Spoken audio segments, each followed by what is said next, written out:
For the sake of respecting everyone's time, we'll get started. I'm going to start by acknowledging where I'm joining from today. I am joining everyone from the unceded and unsurrendered territory of the Musqueam people, and that's my home.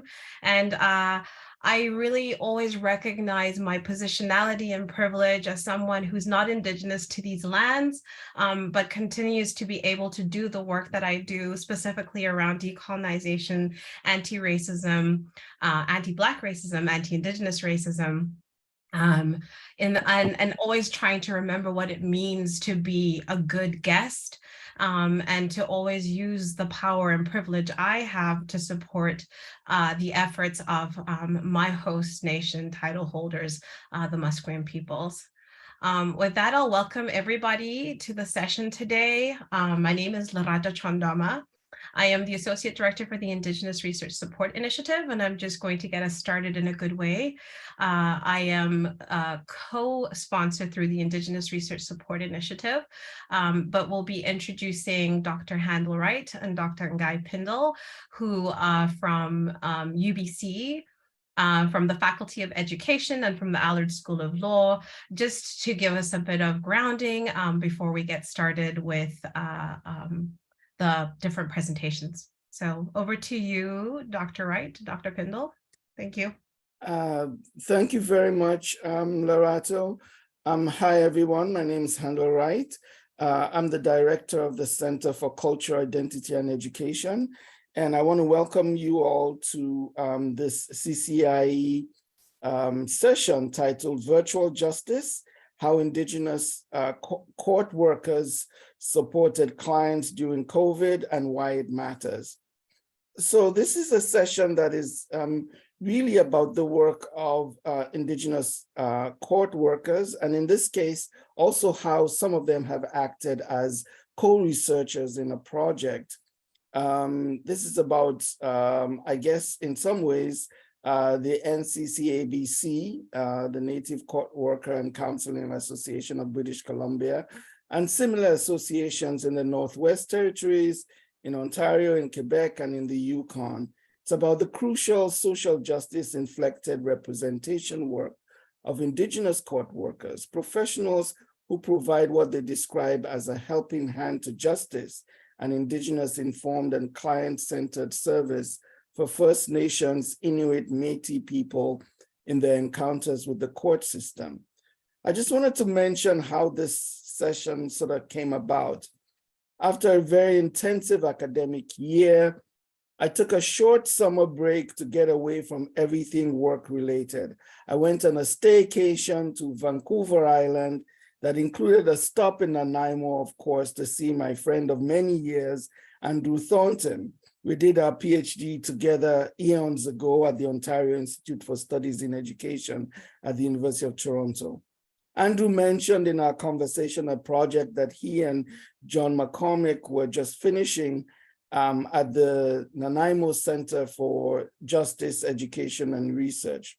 I was fascinated by the research project they were doing with Indigenous court workers. How did the work of these folks operate? They must be very sensitive and at the same time empowering work. How did the work of Indigenous court workers change during the height of COVID, especially with the transition from face-to-face to virtual encounters between them and their clients, and between both them and their clients and the justice system? What are the pros and cons of going virtual?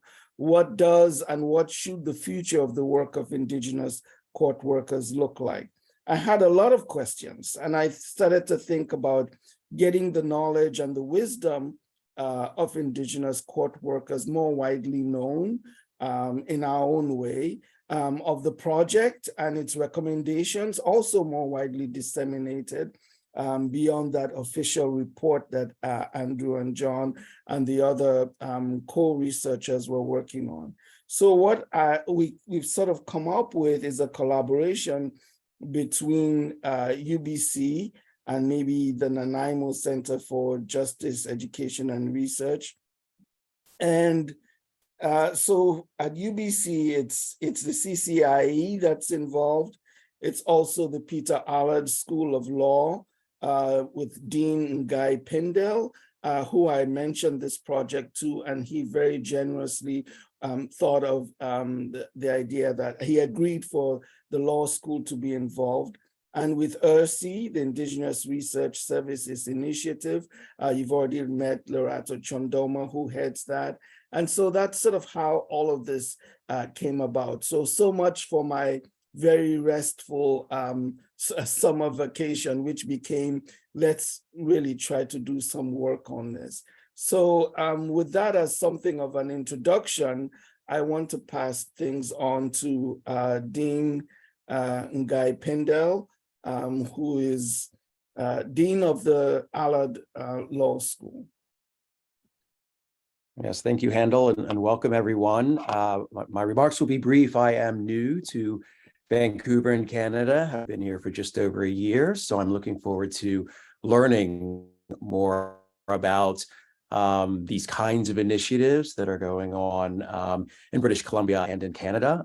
I think towards this particular initiative, as Handel suggested, it goes towards the flexibility, the resiliency, the variety of responses that people in the legal profession had to think about in light of COVID. There are communities that need services, and how we reach those communities and help communities with the challenges that COVID presents, as well as ongoing challenges of distance and geography and access, et cetera, are continuing subjects. So I really think this is an important and timely topic, especially towards the idea of, what have we learned from COVID in terms of how we were able to be resilient and responses, and then what parts of those learnings should continue, and in what form post COVID,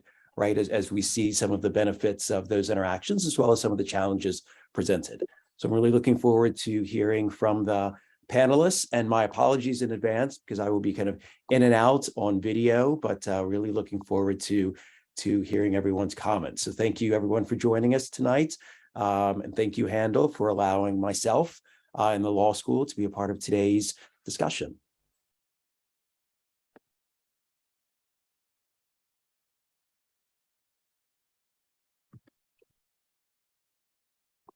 John, over to you. Okay, thank you very much. Thanks so much, Professors Wright and Pindell and Chondoma.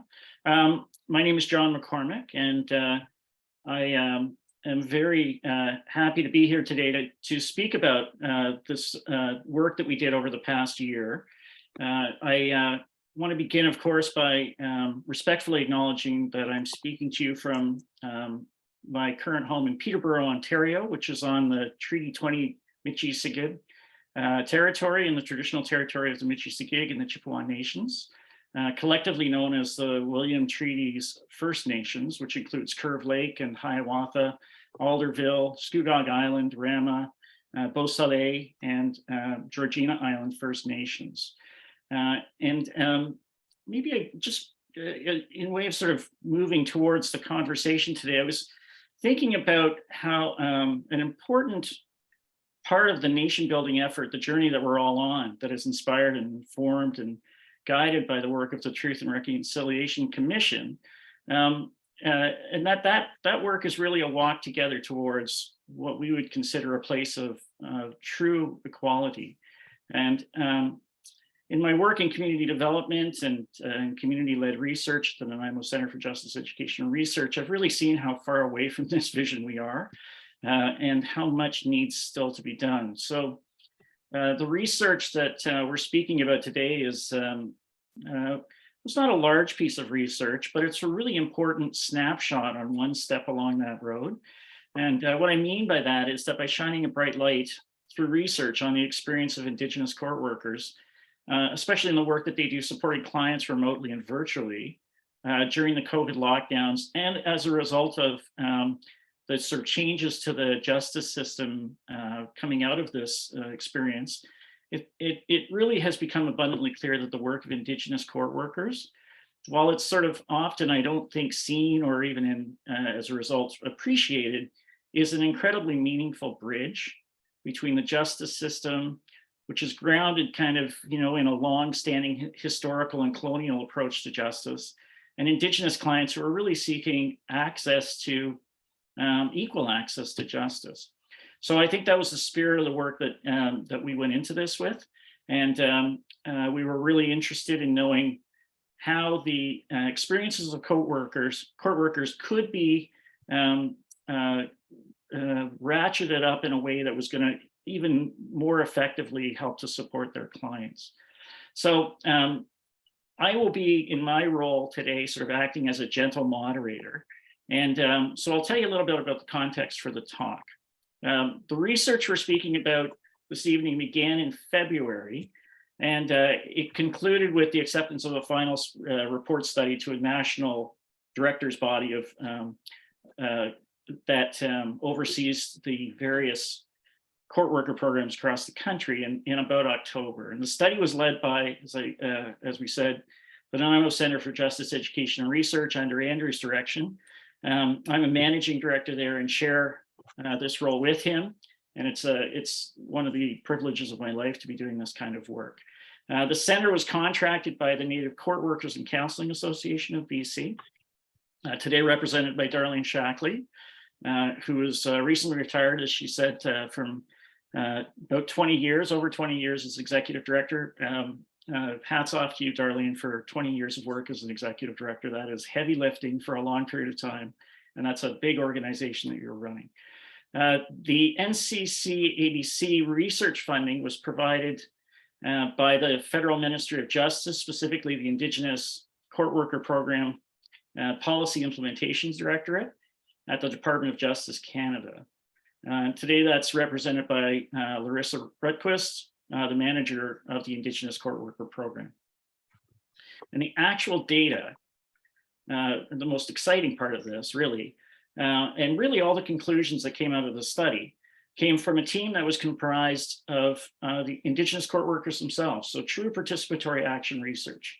They were chosen from across the country, or really volunteered from across the country, and represented today by Esther Armstrong in Yukon and Sherry Olson from Fort Smith, NWT, who will, and what they're here to do today is really talk about their personal experience as well as the collective efforts of them and the other co-researchers. There were 8, I think, at the last count. I'm counting as I'm saying this, from every region in Canada. So the format for today is, in the spirit of getting as quickly as possible to Q&A, will be brief presentations by Darlene Shackley, by Andrew Thornton, by Esther and Sherry, and Larissa. In fact, it'll be Larissa, then Esther and Sherry. And that'll be followed by questions from you. And I'm wondering maybe from Dr. Wright, or Dr. Shandoma, if you want the questions to be posted in the chat, or if you'd like people to put their hand up, what are we thinking is the format for that? We can post in the chat and I will moderate from there. And I'm sorry, I can view from there and then let you know when we get to the Q&A as questions crop up during the session. And just to clarify, I'm not a doctor, so no problem, but yeah, thank you. Thank you. So we will we'll turn it, we'll go over to the video if we can. We're going to show a short video about the Native Court Worker and Counselors program. And then it will go directly to Darlene Shackley. So if you want to play the video. That's you, Handel. It's you, Handel, yeah. Or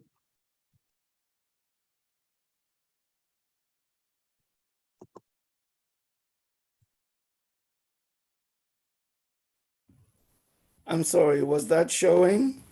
It's not showing yet. Okay. Next try. Let's see.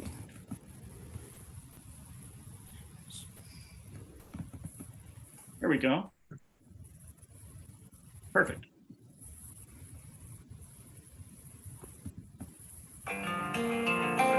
Perfect.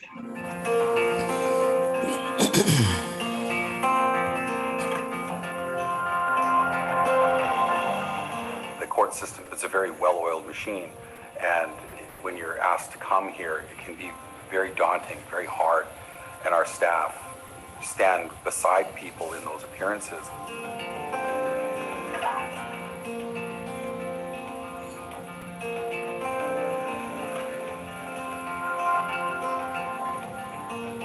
A Native court worker is somebody that works with the community and the criminal judiciary to assist people going through this process of criminal court.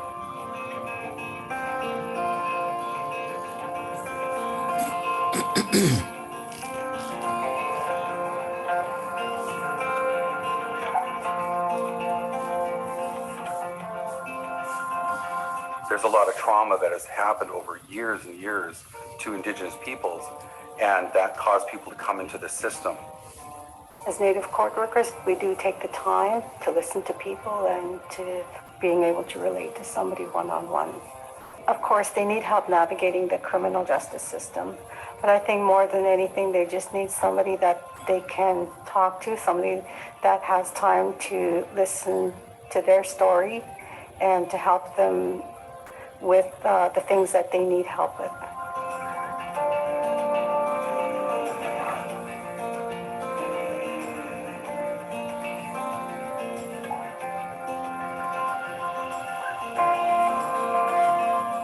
The transition would be to a healthier lifestyle, away from criminogenic factors, away from risk factors, away from the things that cause people coming into these buildings.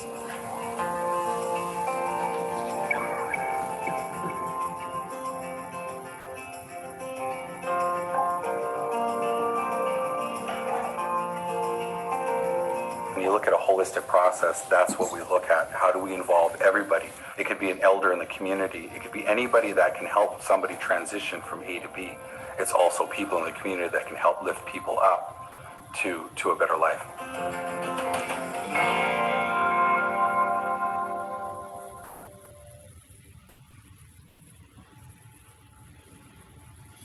So I'll turn it over now to Darlene Shackley to speak a little bit more about this project in particular and the purpose of the research itself. Is Darlene there? Did we lose Darlene in the mix? Oh, there she is. Sorry, my computer keeps shutting down. It says my internet is unstable, so I may lose you. Did you ask me about the? You could just, if you could speak a little bit about the research, purpose of the research, and your hope for the research impact moving forward. Okay, thank you so much, everyone. I hope I don't lose you. I'm speaking to you today from the traditional lands of the Squamish Nation, of which our organization is resides on. So the Native Courtworker Counseling Association office is actually on the Squamish Nation territory. As the former executive director of the court workers, I had been asked to be a member of this research team to support the project and engage with Indigenous court workers and their directors across Canada. The delivery of Indigenous court worker services is represented in each province, in almost every province and territories. The beginning of this project, there were 2 contracts. The first one identified was the Indigenous Resilience and Adaptability, the National Indigenous Court Worker Program response to COVID-19. One of the major transformations in the delivery of Indigenous court worker service that occurred due to COVID-19 was a substantial shift to virtual client and community support, as well engagement with courts and corrections.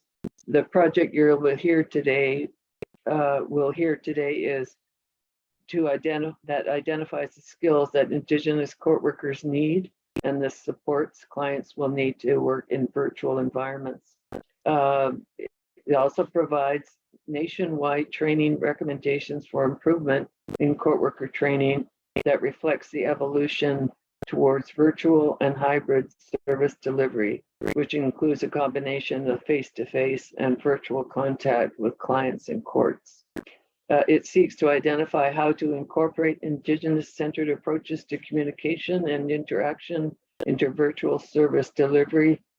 This research project is a response to better understand the challenges and barriers, as well as what solutions have been implemented and opportunities moving forward.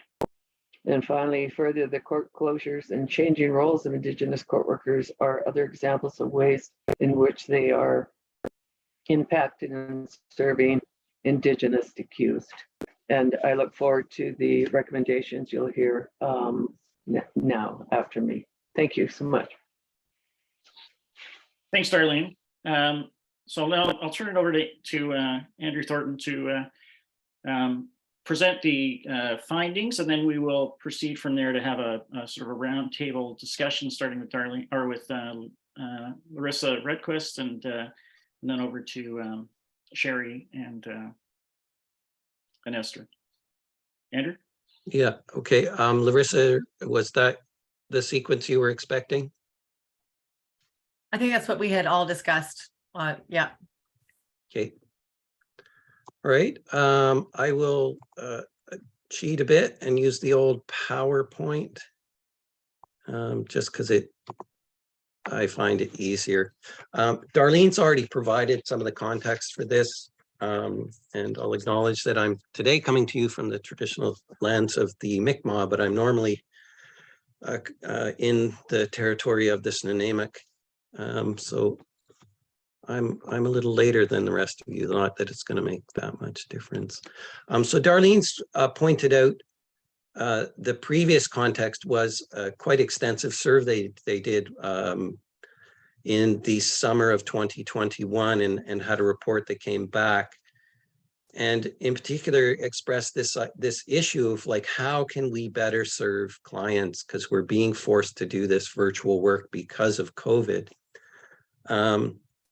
And I think John hinted at it, but has also emphasized this is quite a radical transformation of the court system and the justice system, because historically you could not use these types of technologies in doing justice processes, in particular for Indigenous communities, and in particular for Indigenous communities that were, already disadvantaged by any number of things, never mind access to technology. So the project begins from an idea that comes out of the previous report, and an emphasis on the purpose of the project was to work with the people who actually do this work. The previous report was interesting in that it looked at it spoke to and with both managers and frontline workers. We focused on the frontline workers because they're the ones who are doing the work, not that people who are managers don't do work. However, it was the experience of the front lines that was particularly of interest. In order to develop recommendations for training, we're not redefining the Indigenous court worker program. We're trying to redefine the nature of the work and to respond to the changes to the nature of the work that Indigenous court workers have found themselves in. So one of the ways we attempted to do that is to attempt to live up to some of the principles of participatory action research, in particular working with and fully with and on behalf of the community we're researching. Whereas historically, most of us will know research has been done on others. In particular, research has been done on individuals who in Indigenous communities and Indigenous individuals to their disadvantage. So in particular here, we wanted to be well aware of that. And also, our approach to participatory action research was not just, here's a copy of the report, from all the external experts. We're trying very much to live up to the standards of participatory action research. And I think of particular relevance is I see the court workers as they're essentially professional researchers. On a daily basis, they have to analyze data, they have to collect data, they have to negotiate relationships, they have to synthesize a whole bunch of different ideas and issues all at once, and they have to document it, and they have to report on it. And they live in a continuous cycle of what participatory action research is. It's a cycle of learning, returning to the original point, returning to conversations, opening conversations, dealing with data in an ongoing way. So it seemed pretty straightforward, at least to me, that would be the best way to go. So we came up with the idea that what we would have is we would have 7 individual Indigenous court workers, and each of them would actually do their own individual case study. And what we would end up with is 7 case studies that we would bring together into one story to give us a nationwide view of what's going on with ICWs under COVID. And that's what we did, although we ended up with 5 full case studies and a couple of partial ones because people's time and energies being such that they couldn't quite commit to the full thing. We also had 3 workshops where we worked with the court workers, first of all, just to build some teamwork, then to begin to build the interview schedule based on their idea of what they thought was relevant and important to ask about what was going on with ICWs during COVID. And also in the final workshop, we got the data all back together and we analyzed it collectively. We had the ICWs bring their recommendations for training, and we synthesized those all into a report, which has been written and provided to the national directors, which the ICWs also participated in presenting. So again, trying very much to live up to the ideals of participatory action research. And the interviews were conducted, they were done on phone and on Zoom, which is very interesting because that's what we were actually researching, was the nature of how that works. And they're from across the country, and there's a, we can have a discussion about the methodological issues related to that, but I think we will leave that to the next talk in the series. Is this going to go forward on me? Come on, there we go. So what we ended up with were 3 major categories of recommendations that came out. These may look like any sort of policy review of any organization. You would end up with, building better relationships, a theme on policy and practice and systems change. The data's in the report. I'm not going to go into too much of it at this point. I'm going to leave that up to Esther and Sherry, but also leave that open for questions so we can have that. But one of the major ones, one of the ones that came out in every single interview, and we spent a lot of time dialoguing about in the analysis, was this quote that I have here. And basically it says, look, the court officials and the court workers know how to use Zoom. They got training, but our clients didn't. So that's a really interesting, important finding, I think. And it may even seem obvious to people, well, of course that's the case, but it really kind of shifts the focus of everything to, we need to be thinking about clients. And that's what comes out in all of my discussions with any ICW, is their focus is on their practice, but their focus is on serving Indigenous individuals in their communities to make sure they get the best and most equitable treatment they can. So in some sense, again, that's not surprising that we come up with this, as this focus on clients, not on training the court workers. And in fact, that's one of the first recommendations, is train the court workers to train their clients how to participate in a equitable and reasonable fashion in virtual environments. The other ones, the other major ones, knowledge sharing, in particular, knowledge sharing among court workers themselves. This is the first time some of the court workers have ever communicated with somebody outside their region, and they found that very valuable, not just in terms of finding out, hey, somebody does what I do, but they do it in Manitoba or Ontario. Very much about, there was valuable knowledge to be shared there. And the other major one was around professional development. which is linked to the knowledge sharing, that there needs to be some very specific training that goes with that. Again, I'm not going to go into that. I think I'll leave that to a discussion and question and answer. But those are the kind of major findings. Lastly, there were some things that came up in our conversations that came also from some of the interviews, and they were beyond the scope of the report in the sense of we were looking at recommendations for training Indigenous court workers. And these are quite important things around translation of documents into local languages for local Indigenous, Aboriginal, First Nation, Innu, and Métis communities.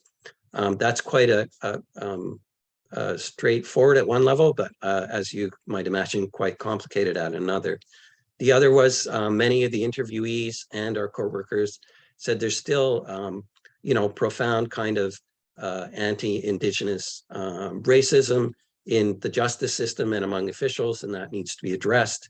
Again, that's a fairly big project, and perhaps beyond just training ICWs. And also the link to that was issues of communication and conflict resolution for not just ICWs, but again, for justice systems officials. And again, I think Handel and Guy would also point out these are things that are very similar to what has just come out of the anti-racism and inclusive excellence report that was just recently done at UBC. So I think I will leave it at that. I think I even came in under my time limit, which most of you don't know me. That's an accomplishment. It is actually. It's quite remarkable. Thank you, Andrew. So I think next we're going to turn the spotlight on Larissa Redquist to speak a little bit about the context in which this research project was funded. Sure, thanks, John. Hi, everybody. Good evening. I'm Larissa Redquist. I'm calling in just a few blocks away from Darlene, actually, also in North Vancouver in the traditional lands of the Squamish Nation. So yeah, I'm here to provide a little bit of federal context to this work, a bit of policy context, and a bit of history on the program. I won't go into too much detail about the work that's being done. You're about to hear that. But I will tell you, this program's been around for a very, very long time with the federal government. So the stated purpose of the Indigenous Court Program is to support Indigenous people involved in the justice system to obtain fair, just, equitable, and culturally relevant treatment. So, I mean, that's a gross overstatement. So broken down, this is done both by the Indigenous court workers supporting their clients through the process, which you're about to learn more and more about. And the other is the court workers helping justice professionals appreciate the values and the customs and languages and the socioeconomic conditions of the Indigenous people that they are serving. So the national program also on a policy side supports Justice Canada's efforts to improve access to justice for Indigenous people, advance reconciliation through the TRC, specifically Action 38, and also several calls to justice under the MMIWG inquiry. So that's the policy piece.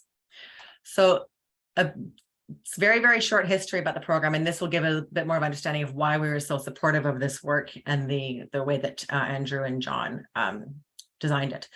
So the program the Indigenous Court Program has been around for about 45 years. It's been developed, it was developed based on what the court workers are already doing. They were already providing services. They knew what had to be done. They identified gaps and they put the services into play. Justice Canada just simply supported what was already happening.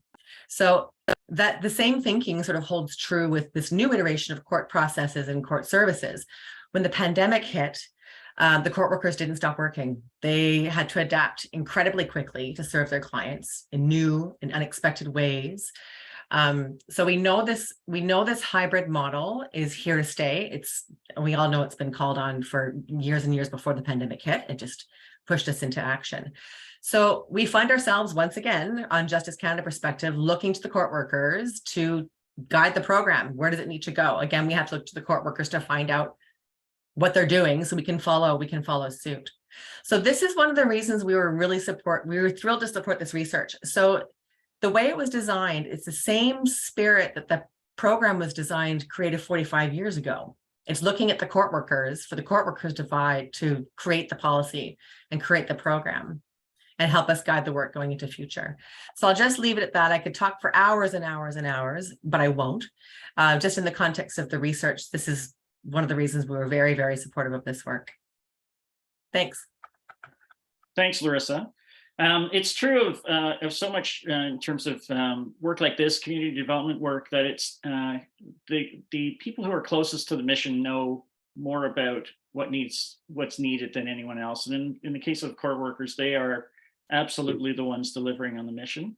And so it is the wise and pragmatic thing to look to them for support and for guidance about where things like this need to go.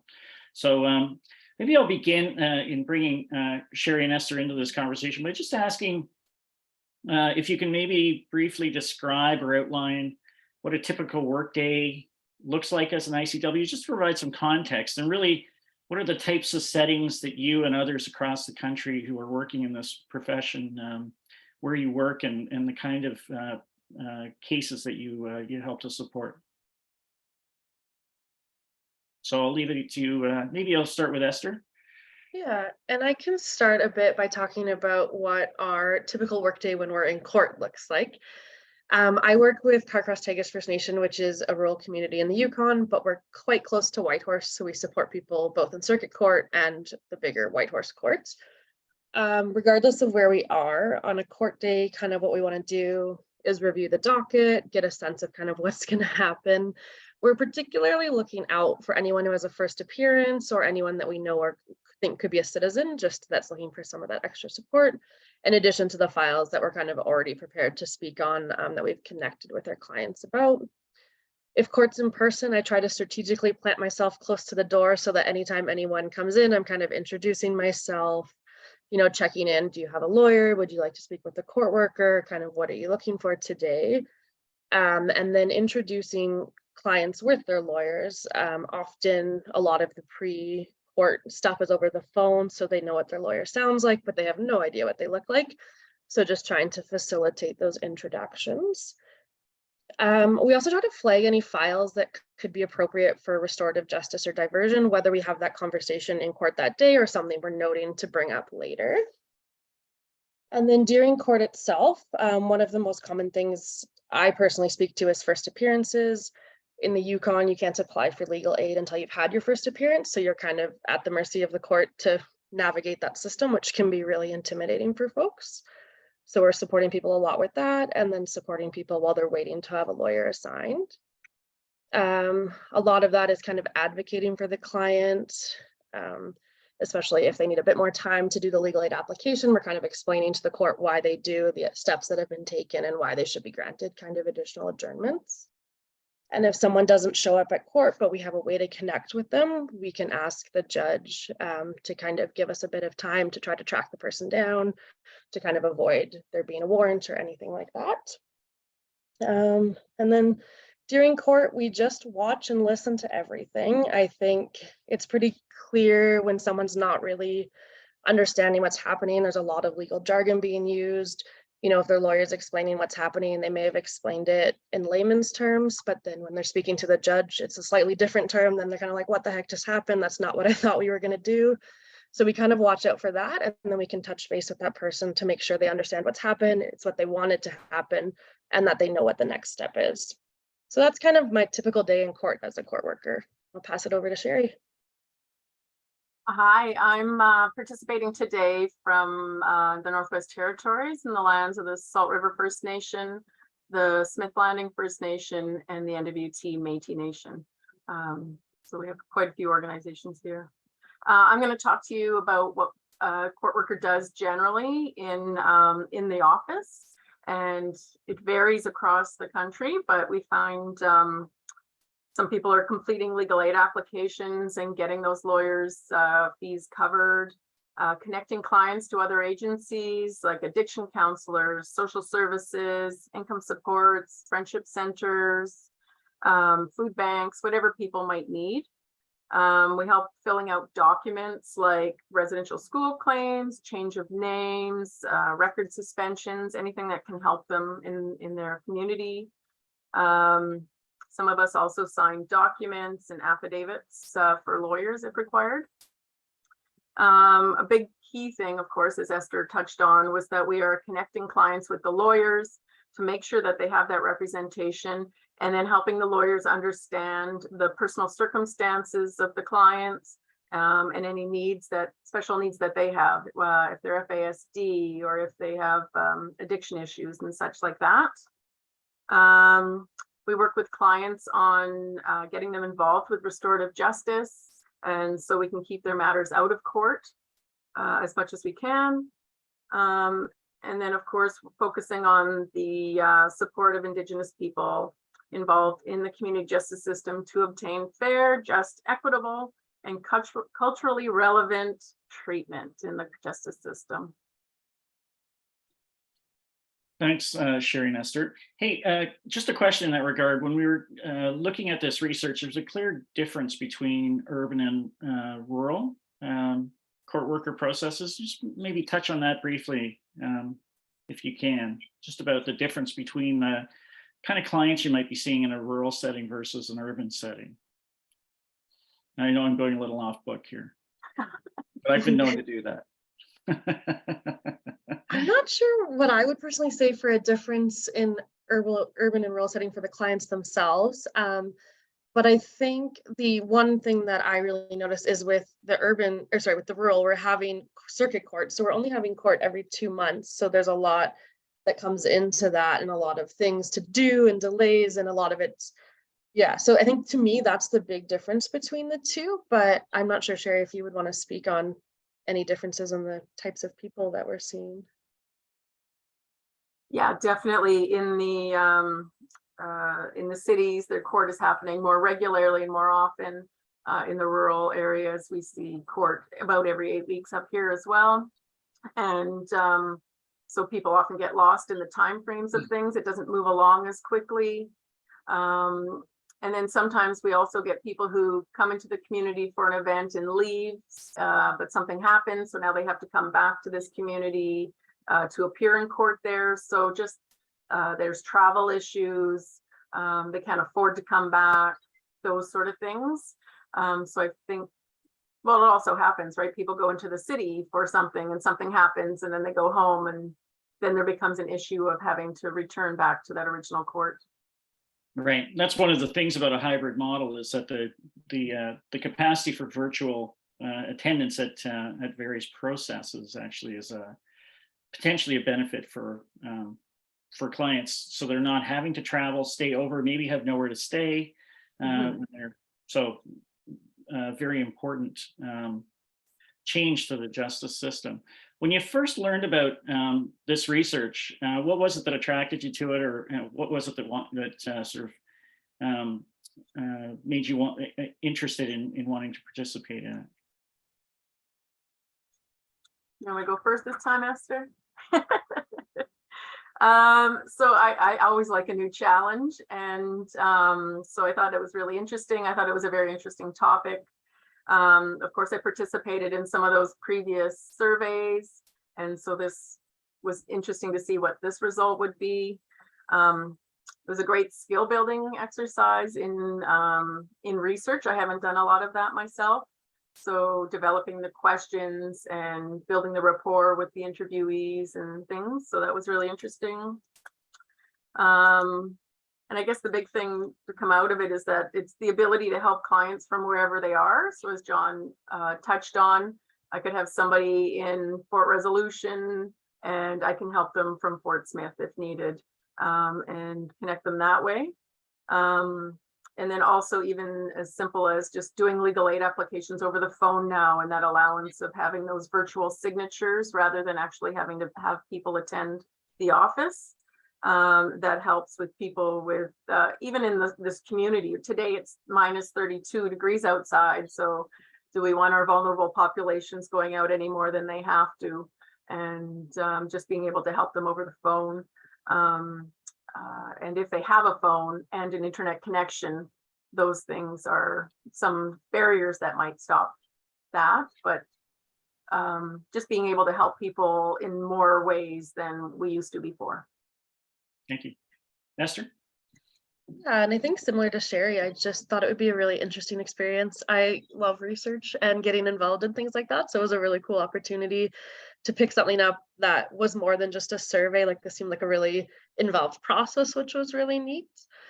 And I have only been in this role for about 2 years, so my whole time has kind of been COVID and transitioning hopefully out of COVID.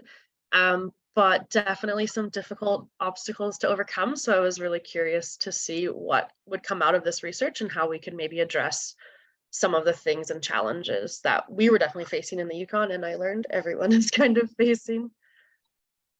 One of the things we recall we did in terms of the working with the co-researchers like yourselves was that we invited you to interview ICWs in other parts of the country, not just in your local area, because we did want you to really sort of get to meet others across the country, and also it was an opportunity to reflect on your own personal practice as well as the hear from and ask questions from others without a lot of assumptions, because different parts of the country operate differently. So maybe I'll start by asking, maybe just to outline kind of how the research project was designed, and then maybe reflect a little bit on some of the experiences you had in your research gathering of data.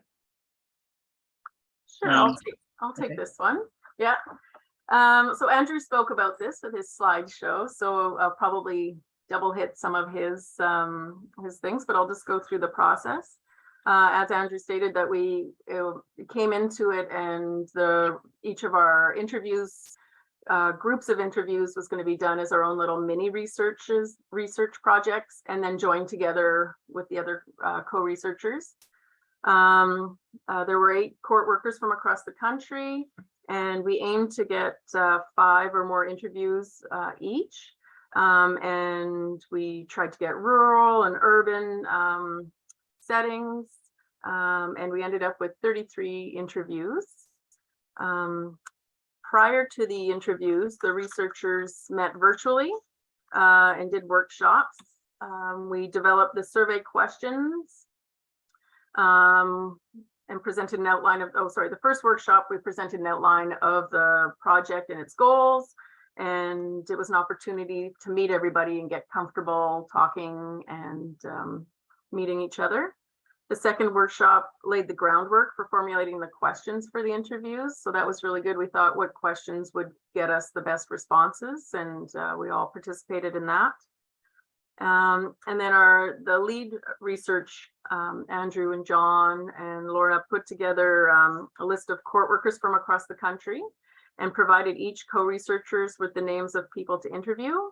And as John said, we tried to have interviews from one province or territory asked outside of their regions, just so that we could see how people were doing things across the country.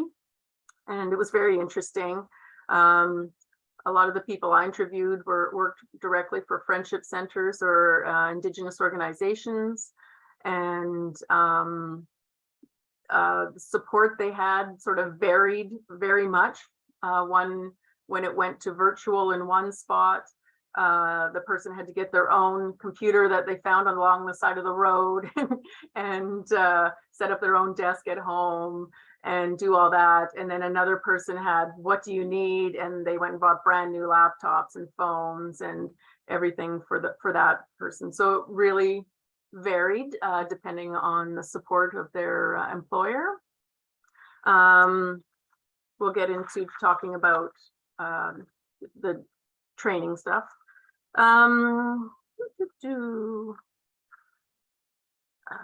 So the number of interviews from each province or territory was based on the number of Indigenous court workers in the region. So Ontario has the largest number of court workers, so there was the largest number of interviews that came from there. But the goal was to get at least one interview from each region, and we were successful at doing that. Then we contacted the court workers to be interviewed. We did a hello and introduction of the project, and then set up the time for the interviews. We conducted the interviews and recorded the responses. And then at our third workshop, everybody presented the summary of their individual case studies and identified common themes, unique issues, and what we recommend for training. And then the John and Andrew and crew collectively analyzed the interview data, which formed the basis of the final report and recommendations. So that sort of puts together all the steps that we took. Esther, what would you say were sort of some 2 or 3 important findings from your perspective, and maybe go through some of the sort of the key pieces that you learned in your discussions with court workers across the country? Yeah, I think it's kind of been touched on already, but some of the key ones for me we're just getting to meet the other court workers and what they do and learn. And then from that came this recommendation of kind of creating a national working group of court workers so that we can continue to share knowledge, experience, best practice, kind of troubleshoot ideas. And I think that would be amazing. I wish that was the coolest part of this project to me, was chatting with the other researchers. And sometimes it was hard to keep us on track of the training and technology topic, because it was just like, tell me everything you do. Like, I want to know everything. So I think that was a really cool thing. And then, as was mentioned at the beginning, the thing that clearly came across every interview that I did, and that I think all of the co-researchers did, was the idea of training to train the court workers how to train and support the clients to attend virtual court, both how to prepare for it and then also kind of how to collaborate with clients during it. And I think those were kind of 2 of the most important things that came out to me personally. Nice. And Esther mentioned to me as we were discussing things that one of the people she interviewed actually became quite beneficial. She had a client that ended up having a matter in Saskatchewan, and she's like, well, actually, I know who I can call to do that or help you with that. And so she called up her contact, and it was easy because we knew who to contact. So I think that was a lot. Yeah, importantly too, that the court worker program is provincially or territorially based. So you're working in silos, as it were, otherwise. There is a national directors table that Darlene used to chair, where those discussions happen at a national level. But this was a unique experience for you to sort of cross provincial boundaries or territorial boundaries to have conversations with other court workers across the country. In what ways did you learn about how kind of the move towards a more hybrid model of service was opening up opportunities, or how the difficulties that were being faced by court workers during COVID and as a result of the changes? I think some of the opportunities, it became a lot easier to support folks who had court out of jurisdiction or in another place, because you can just zoom in anywhere, which was super helpful. And I think Sherry kind of touched on it before, but now instead of having, to bring someone an hour drive into town to attend court, we could call in, which is just a lot easier for a lot of folks. If, like, from what we spoke with, not all the court workers are able to provide rides based on kind of liability and different pieces within the organization. And so that's a part. I think one of the big barriers that came up is, how do you build a relationship with someone virtually? Which is a common theme throughout, and both relationships with clients, relationships with lawyers, and just how do you have that with anyone in the court? So that, I think, was one of the big challenges that we're still kind of figuring out, even as we're working in the hybrid world. And I think I would chime in here and say that is really, really important, in the sense of there may be those working in systems and governments that might suggest, well, we can do things by Zoom now. We need fewer court workers and less support. The overall research if you step way back, says the court workers are even more important in the context of doing virtual and hybrid work, precisely because of the problems of using technology, lack of access to technology, lack of training on technology, lack of training on how to engage in. There's a new, as most people will know, there's all kinds of new etiquette for everyone, but in particular for virtual court. And it's new to the court system too. So, you know, court workers are actually the experts on this. Indigenous court workers are experts on the development and changes in how court proceedings happen virtually. Now, they're not the only experts in the room, you know, but they're I would suggest kind of cutting edge on this stuff, because they have been doing it from the get-go. So that's my contribution for now. Thanks, Andrew. And maybe I'll open it up to yourself, Andrew, and Larissa, and also to Darlene, as well as Sherry and Esther. Just ask. I just wanted to add to that, actually, to Andrew's observation there. That's the one piece, the court workers, that was loud and clear with the court workers. It was very clear that they required new skills and development and training in these areas. But I think it's really important to add for this conversation that also with the increase of virtual court, the increase of working more with communities, the court workers are more responsible to develop those relationships with communities that perhaps they didn't have before. There's a whole host of new protocols to learn. There's a whole process of new processes. These things take a long time to do. And that's the other piece. That's the other side of the court workers. They're in the courtroom, but they're also in the community as well. I just wanted to add that as a component to the observation. Right. Darlene, do you want to add anything to this part of the conversation? Oh, just a comment around the directors that you had mentioned, across Canada, excuse me, that oversee their court workers, is that they always brought up the issue of communities that do not have the technology or the bandwidth, especially in places like Nunavut, where you have some difficulty around virtual appearances and the training required for that. I mean, it's court workers themselves, of course, need that training, but it's the community itself, it's the impact on them. Esther, Sherry, anything to add to that? Just to pick up on Darlene, I think that was something heard loud and clear. Just especially in the rural and remote parts, like there's not internet everywhere. There's people might not even have a phone. If they have a phone, it might be on minutes. Like it's just not feasible. There's even court workers that don't have work phones. And then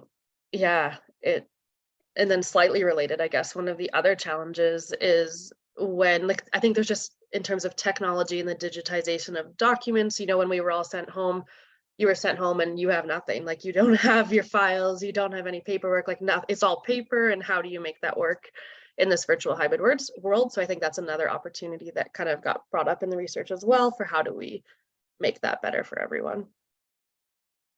Sherry? Yeah, and I think it was really, we have to point out that the world changed for everybody on that day when we were sent home, and court workers adjusted fantastic to it and kept their focus on the clients. It was all about, let's not lose the clients in this moment. What can we do? And people did the strangest things, maybe to some people, to make sure that everything was okay.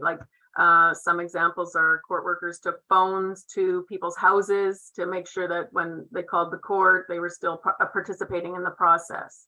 There was courts held outside in people's vehicles so that people could attend court. They just thought outside the box and did everything they could to make sure that their clients were still going to progress, rather than have warrants out for them or be in more trouble or anything. And I think that's another thing that just came out across the country, was that whatever we need to do for our clients to make it better for them and support them, everybody stepped up to the plate. Yeah, and I think, if I can, just to tie in there was one person that I spoke to, and they were like, how many of our clients would have warrants, would have breaches, if it wasn't for the support of the court workers doing all of these innovative things that Sherry said, and to be breached over access to technology is ridiculous. And I could go on about that, but I will not. So. Oh no, feel free. That really is speaking to the idea of how this contributes to the work of the Truth and Reconciliation Commission. That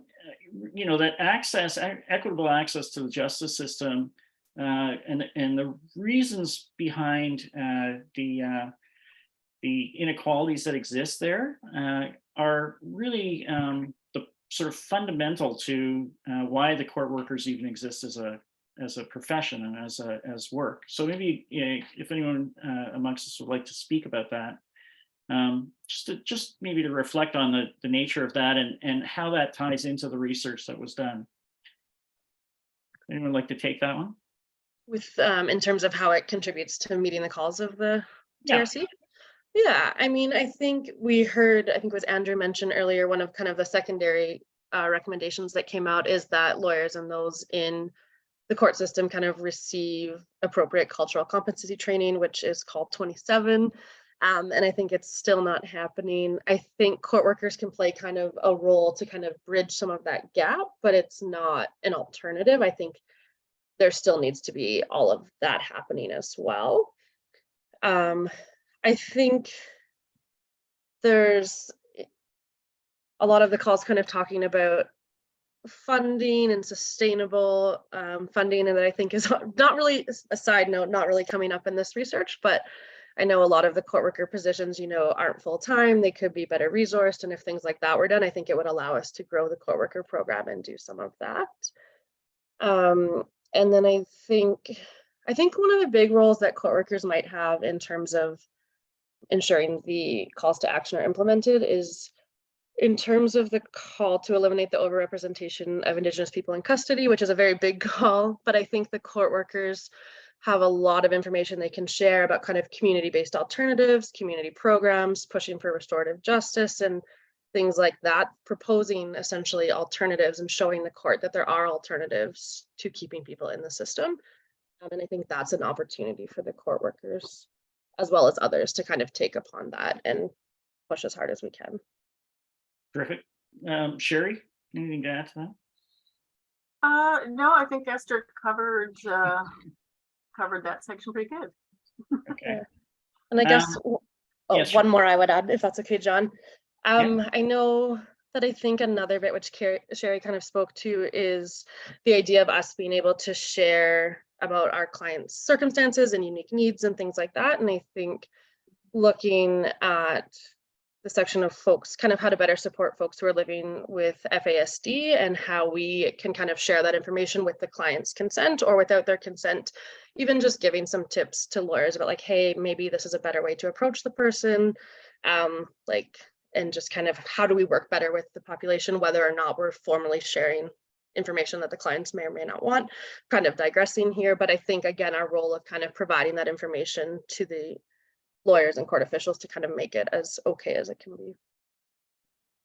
And those all, everything that everyone is saying, it's all very firmly, and I believe it's TRC recommendation number 38, which is addressing overrepresentation in the criminal. But let's not forget, I always like to say this, let's not forget that the court workers are doing this way before the TRC recommendations came out. So again, the court workers already knew what was happening. They identified the gaps and that was happening there quite quickly. And yeah, that's square in the 38. Esther, I guess was saying it's square in there. Absolutely supports that. Yeah. Terrific. Just I think a station break, just to say that if anyone has any questions that they'd like to ask the co-researchers or Andrew or Darlene or Larissa, feel free to either put them in the chat or maybe put your hand up, and we can field those questions. So maybe Andrew's ask you maybe to just make some concluding remarks about the work, and then we can field some questions. I think what's really interesting is that we were trying to stay focused on creating recommendations, but as we see for training, but as you can see, it begins to mushroom out into the complexity of the issues, but really the complexity of the work that court workers are doing. Because you can't talk to them about training without talking about funding, without talking about cultural relevance, without talking about history, without talking about the present, without talking about the uniqueness of the impact of COVID on Indigenous communities and individuals. The future is always kind of untold, but I think really bright in terms of the potential to make ongoing interventions And not just because, I participated in it, because of the work the Indigenous court workers did as the researchers, and because they are on the ground at the forefront of doing this. They're not just talking, they're walking the talk, which may sound obvious to people who do the job. And what's important, I think, is they have gotten I think, a bit more attention simply out of desperation on the part of the justice system. Because the justice system also was going like, we don't really know what we're doing either. And court workers have stepped in and said, what about this? What about that? We can do this, we can do that. Help us do that. Now, it hasn't been all roses and peaches. The data is clear on that. People do the work, know that. But I think there's a particular historic moment and the work that court workers do that is created an opening that in fact may not have happened if COVID didn't happen.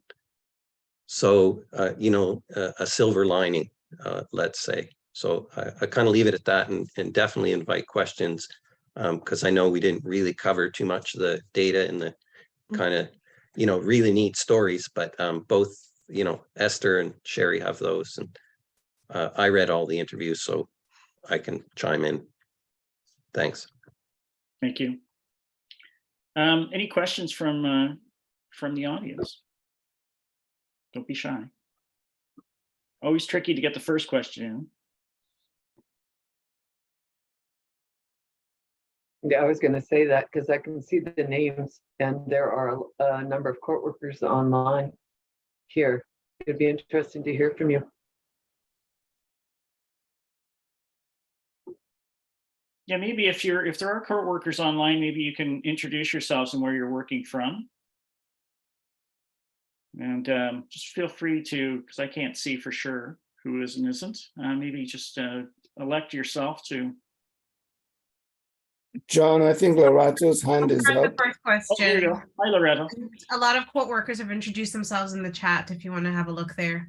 That's true. Thank you.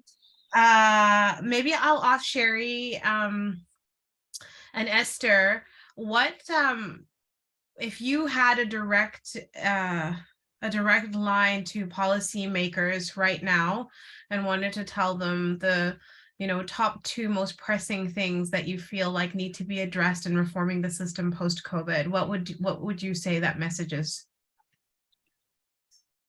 With regards to access to justice virtually, I think there needs to be internet and Wi-Fi available globally. That would be very beneficial to be able to have people participate in the system or to contact court workers or lawyers easily. And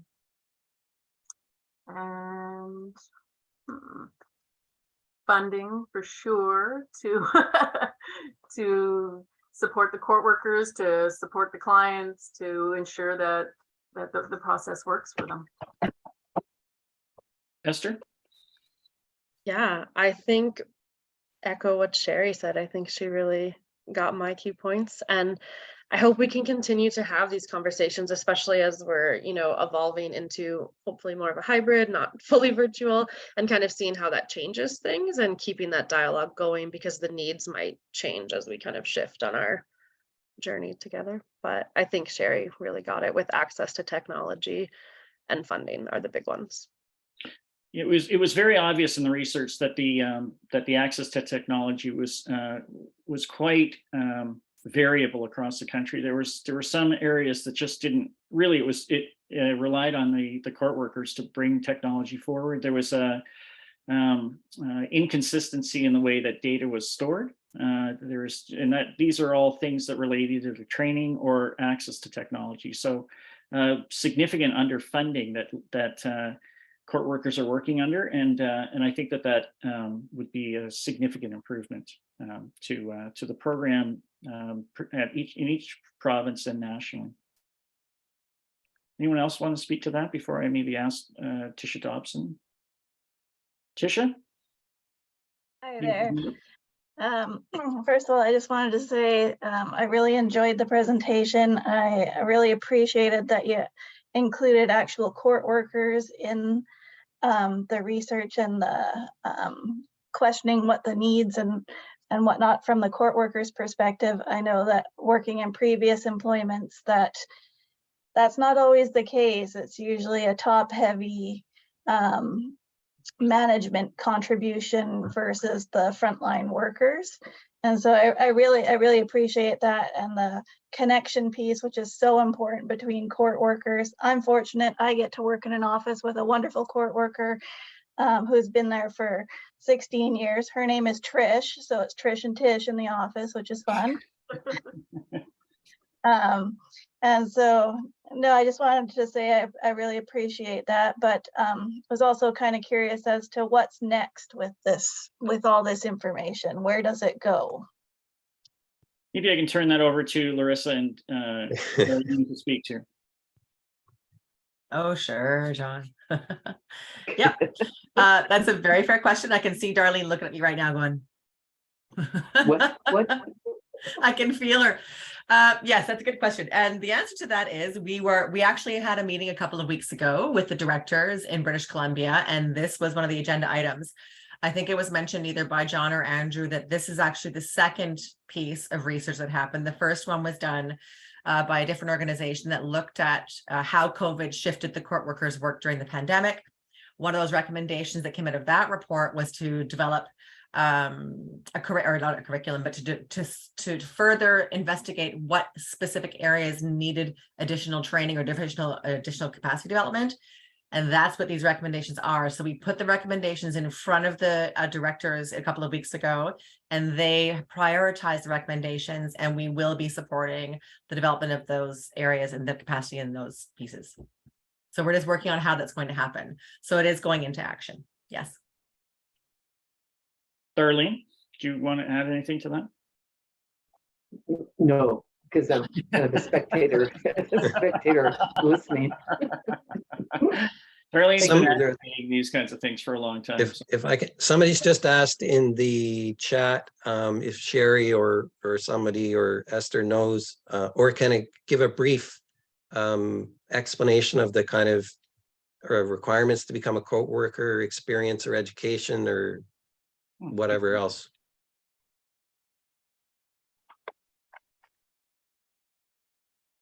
I think it might be regions. I don't know if there's a universal requirement, but I know here, I think ideally an understanding or willingness to learn about how the justice system works, connection with your community, strong interpersonal skills so you can build those relationships. And I think really just the willingness to learn, the openness and the understanding of community would be kind of my big ones. I don't know if there's a more formal need. Larissa might know more, or Sherry might have to add, but I'm not sure if there is technically a requirement across the board. Yeah, I would reiterate that as well. And there has to be a strong interest in the system and how you can help in that system and help clients, and yeah, and just be interested in it. I've been doing this now for 25 years, so I find it very interesting and really enjoy the clientele I work with and trying to help them have good lives. And I think, sorry, go ahead. I was gonna say, I think the one thing that came clear from every single court worker we talked to was just the passion. And I think if you have that, the rest can come. Mm-hmm. Yeah, I was just going to say it was kind of understated, or maybe it's obvious to people. The most important thing in court workers' role is building relationship with clients, and so the impact of COVID on that, obviously, talking to people on phones and through the internet and so on and so forth, has been obviously a huge task to accommodate, and to learn how to do that better has been no small task at all. But also one of the recommendations that's a bit buried in the conversation was around how to develop and include more ceremony and culturally relevant practice, both in community but also virtually. And and there are problems and complexities with that, the variety of practices, but also many of the informants said we do some, ceremony and cultural practice, but we don't want to do it virtually because we think it damages the authenticity of it. Whereas others said, well, we do it and we actually think it's really great. So there's obviously a set of really complicated but important conversations to happen there. For example, in our first meeting, somebody did a virtual smudging, and it was like, that was kind of interesting, and people appreciated it as much as, an in-person smudging. So that is a very, very big thing, because also then, is a court worker, like living in downtown Regina, how many, cultural practices and ceremonies are they going to have to learn?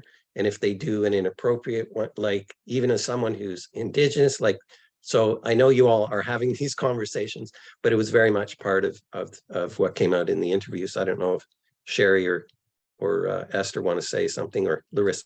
I would, if it's okay. Just I want to further answer Ginger's question that was in the chat there. So Ginger, like Esther and Sherry said, there's no national sort of standard or work description or job description. But what there is, which might be helpful to an incoming court worker, is that the court workers have we call a national curriculum. And this curriculum is a training document, and it's about 160, 200, somewhere in there pages. It's changing. And in there sort of describes like the court processes, how the court works, working with victims, how to build relationships, all of the pieces. And it was written by the court workers, vetted through legal on justice side. And like everybody had their fingers. It took a very long time to do. Darlene has been a part of that very long process for many years. So that is available. And the idea behind that national curriculum is that the regions take from that curriculum and they design it to be, like Esther mentioned briefly, region specific, because they'll have different requirements, slightly different requirements in each region. So, and that is accessible. Like if anybody wants that curriculum or is interested in it, please reach out to me. We can get you access to that. And I seem to recall, Darlene, that there's always a need for really talented, skilled court workers, certainly through your organization, and in other parts of the country. When we were doing the research, it was clear that that like in many other sectors, there's a challenge filling all the positions that might be available. And I think in British Columbia, it's we ask for criminology background, to some knowledge of the justice system. Community is a huge part of that. How well do you know your community of which you're applying to? But I just got to say that, and all the court workers online will certainly understand, the wages that are actually paid to court workers are, I can almost guess that they're all too low. They said the expectation that people who are court workers make lots of money. That is not true. And this has probably been an uphill battle, in all the years that we've been, the organization has been formed in every province across Canada, is that wage level. And it always comes up at the directors table at your national meetings of wage equity. So that's something I had to say. Yeah. I'm surprised the court worker didn't say that here on the. Oh, someone just put their hand up now as a result of that, maybe. Yes, is that Ray Alcon? I was just applauding. Oh, there you go.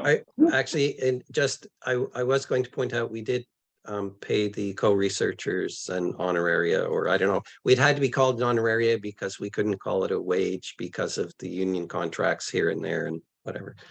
Anybody who's done research is familiar with this. So. Claudine Shaver, you've got your hand up.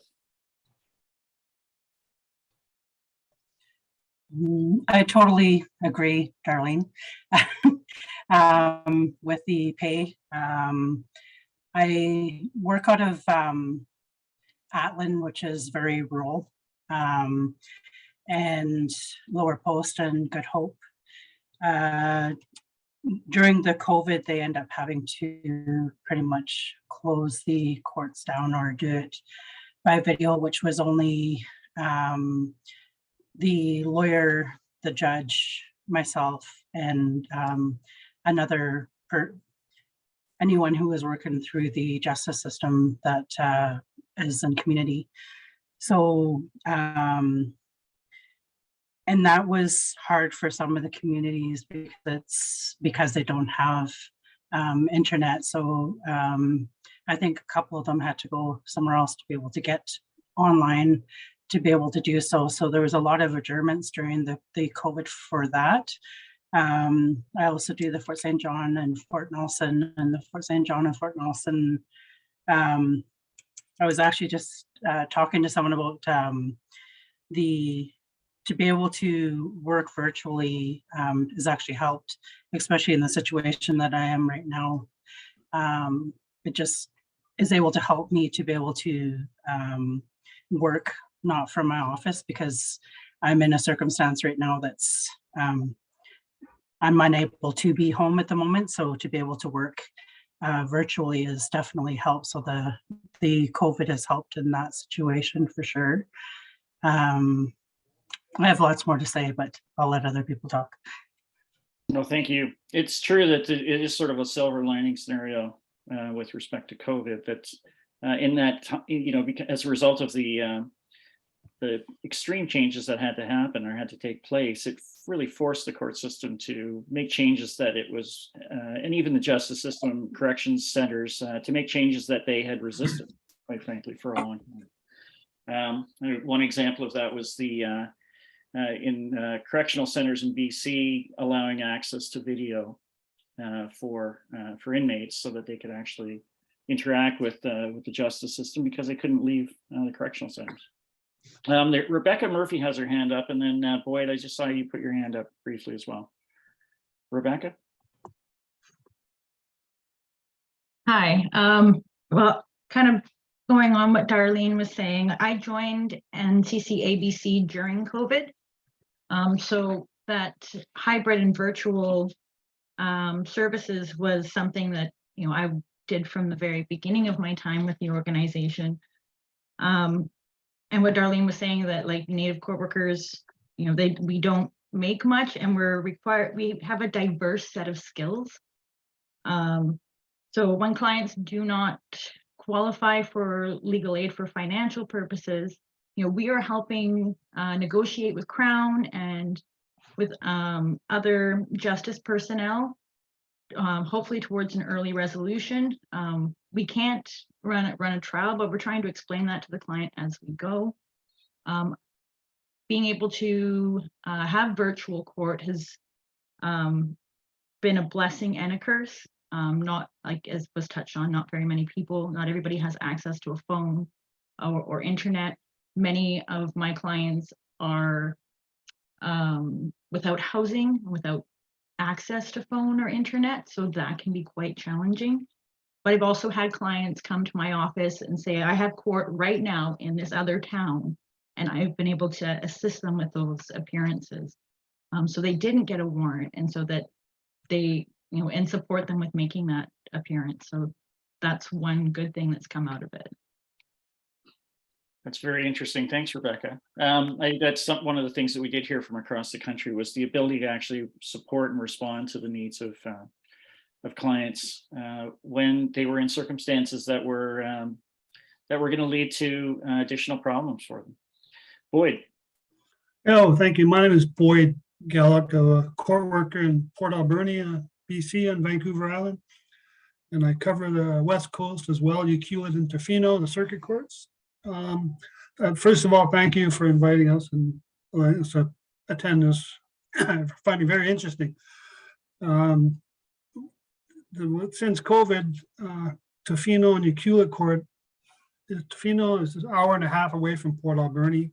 Ucluelet's an hour away, and the reserves are, one reserve here takes 45 minutes to get to Tofino, then an hour and a half drive to Port Alberni. But now that we only do trials on the West Coast, and all the first appearances are done by video or by phone or by person in Port Alberni. So the client will phone me from the police station, for example, in Tofino, and to attend court, or he phones from the local band offices over there. So But one thing we found out, we can't get the particulars out to the clients in time, or it prolongs everything down the road. So listening to all the other court workers, I think we're all in the same boat, but it's learning a lot during this COVID time.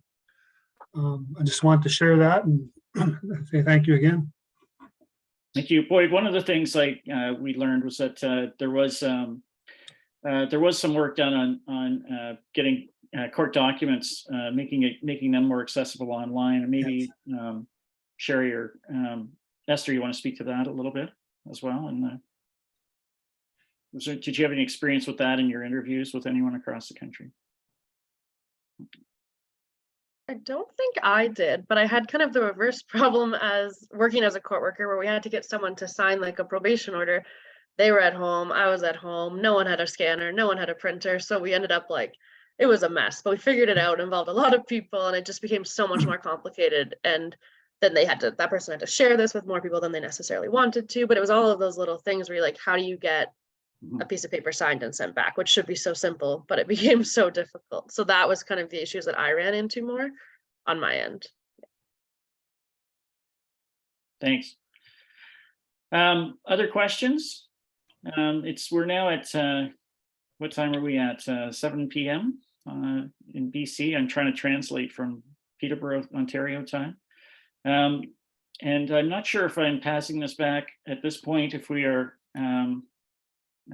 wrapping up through you, Loretto, or is it through Dr. Wright? Loretto is the best person to wrap up. Well, she'll say something. I'll say something just to help us conclude. But I usually have to defer to Loretto. This has been so fascinating. As everybody is speaking, I was learning so much. I want to thank everybody for their time. I think this was a very, very fascinating discussion. I wish we had more time. Maybe we'll have more opportunity to get into this more.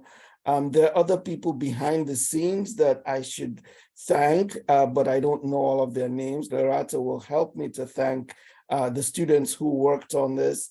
My chat with Andrew initiated all of this, but the Allard School of Law, I really want to thank Professor Ngai for having that lunch with me when I discussed the possibility of us doing this and being willing to do this, and everybody for just being willing to share their time and their wisdom. John and Andrew, Esther, everyone across the board. Every time Larissa spoke, I was thinking, oh, okay.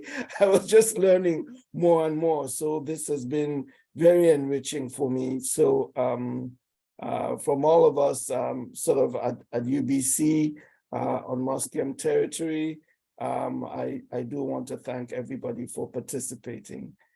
Loretto, do you want to close us off, especially with some mention of the students who did the wonderful work of designing the posters and all of that good stuff while I was out of it with the flu and everything. Just before you get to that, if people want a copy of the report and they haven't got it, we can figure that out, I think. So, because if you registered for the event, we'll have your email and we could send it. Yes? Many thanks for being willing to share that. Yes, yes. I know we would like a copy of that. I should ask Darlene. It's her Yes. organization. No, Andrew. Okay. No. Yes, please, sure. Loretto? Yeah, many thanks to everyone. It's always exciting to see community engaged, community-led, Indigenous-led sovereign research. So my hands up to everyone who worked on this. In terms of wanting to access the report, you registered to ERSI info. And so if you send an email to that email address, we can send you the report. And then in conclusion, I think we are looking to add more on the themes of justice and court work. And so I'm going to put the ERC website into the chat. If you'd like to follow our newsletter, we'll definitely having more series or speaker events around this theme and topic. And I recognize some names in the audience from the Tsilhqot'in territory and other regions. So thankful for all who could join us who are part of our ERC community tonight. Just really great thanks to everyone who helped put this together, the two students, Leanne and Chris, who are always eager to support this kind of work. I'm very grateful to them, as I'm grateful to all of you spending this time with us on your Tuesday evening. So thank you. Yes. So thanks, everyone. Go well, be safe, and hopefully we'll see you at our next event. Okay. Thank you so much for hosting. Thank you, everyone. Thanks for having us. Thank you.